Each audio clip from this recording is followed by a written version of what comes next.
नमस्कार बालमित्र मैत्रिणींनो, माझे नाव श्रीमती नंदा विजय सावंत, सहाय्यक शिक्षिका, महाराणी साईबाई विद्या मंदिर, मलाड पूर्व.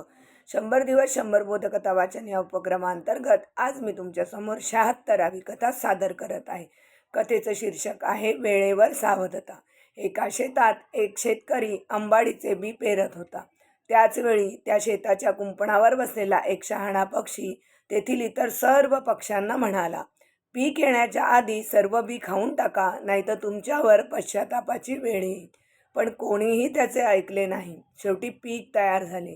पिकापासून दोर विणले गेले आणि त्यापासून जाळे तयार करण्यात आले आणि आता पक्ष्यांना पकडले जाऊ लागले. खरं तर त्या शहाण्या पक्ष्याचा सल्ला इतरांना समजला होता, परंतु तो कोणी ऐकला नव्हता आणि म्हणूनच आता वेळ निघून गेली होती. आता मात्र त्यातला एक पक्षी स्वतःशीच म्हणाला, भविष्याचा वेध घेऊन आपला एक शहाणा मित्र आपल्या सगळ्यांना चांगले सांगत होता. खरे तर आपण त्याच वेळी त्याचे ऐकायला पाहिजे होते, परंतु ते आपण ऐकले नाही आणि म्हणूनच आज आपल्यावर हे संकट कोसळले.